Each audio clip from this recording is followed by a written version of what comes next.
Сүүлийн 7 жилийн хугацаанд онцгой байдлын ерөнхий газрын нийт хөрөнгө оруулалтынхаа 94.1%-ийг барилга байгууламжинд, ердөө 5.9%-ийг техник тоног төхөөрөмжөнд зарцуулжээ. Энэ сэдвийг үргэлжлүүлэн сэтгүүлч Уланбаяр томилох болно. Орон нэргүй үзэгчтэй тэгэхээр Монгол Улсын онцгой байдлын салбар техник тоног төхөөрөмжийн дутагдалд орж хоцрогдолд орсон уу гэдэг иргэн бүхний сонирхох сэдв болж байна. За тэгвэл 2021-с 2026 онд Монгол Улсын шадар сайдаар ажиллаж байсан сайд нар хөрөнгө оруулалтыг хааш нь зарцуулж байсан бэ гэдэгт бодит тайлбар хийж байна. За онцгой байдлын төсөв сүүлийн жилүүдэд хаашаа зарцуулагдсан бэ гэдэгт үеийн сайд нар тайлбар хийхдээ ялангуяа 2021-с 2025 онд шадар сайдаар ажиллаж байсан амар сайхан сайд бол 4 нисдэг тэргийг 42 м урттай сунах шаттай машиныг мөн газрын гүнд ажиллах олсыг дурантай болон гүнд ажиллах дуран болон тоног төхөөрөмжийг гал унтраах дорон камерыг бол шийдэж өгсөн гэдэг ийм тайлбарыг хийж байна. Тэгвэл яагаад 72 цагийн өмнөх нь болсон энэ 3 настай охин эндсэн осолд онцгой байдлын аврагчид хуванцар савын бөөрийг цоолцсон шороогоо зөөж байсан бэ гэдэг хариултанд тухайн үеийн асуудал би мэдэхгүй байна гэдэг ийм тайлбарыг өгч байгаа юм аа. Бүх тоног төхөөрөмж хэрэгслүүд нь байж байгаа. Тэр тухайн цаг үедээ юуг ашиглаж, юуг ямар нөхцөлд газар шорооны гэдэг юм уу, энэ гаваар осол, гамшигын орон зайд ямар тоног төхөөрөмж, ямар тоноглол хэрэгслийг хэрэглэхийг болвол тухайн мэргэжлийн аврагчид онцгой байдлын алба агчид өөрсдөө орчин нөхцөлтөд тааруулаад шийдвэрлэдэг. Түүнээс биш шаардлагатай тоног төхөөрөмжүүдийн хангалт нийлүүлэлтүүд үе шаттайгаар хийгдсээр ирсэн. Монгол улсад шаардлагатай сүүлийн үеийн тоног төхөөрөмжүүд онцгой байдал бүгд бий гэсэн шадар сайд арсан амар сайхны тайлбараас харвал онцгой байдлын салбарт хийсэн төсвийн түүхийг судалж харах шаардлагатай болно.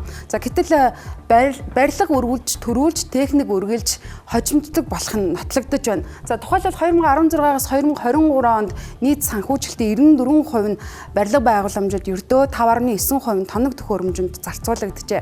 Үндсэндээ 44.7 тэрбум төгрөг бетон бүтээн байгуулалтанд шингэж 2.8 тэрбум нь аврагчдын шууд хэрэглээ болсон хэрэгсэл зарцуулагдсан байна. За ингээд баримт дээрх, тайлан дээрх шинжилгүүд, талбар дээрх бодит нөхцөл хоёрын зөрүү улам тодорч байна. За нэг талд нь нисдэг тэрэг өндөрт ажиллах шат, дорон зэрэг тоноглолын жагсаалт, за нөгөө талд нь заамарт болсон шиг аврагчид энгийн гар ажиллагаанд тулгуурласан дүр зураг харагдана. За хамгийн сүүлд 2024 онд 29 тэрбум төгрөгийг тоног төхөөрөмжөнд, за мөн 182 сая $, хөнгөлтэй зээлийг зөвхөн техникийн шинжилэлд чиглүүлэх шийдвэрийг гаргаж байжээ. За гэхдээ хэрэгжилтэнд хяналт тавьсан аудитын дүгнэлт тайлан одоогоор алга байна.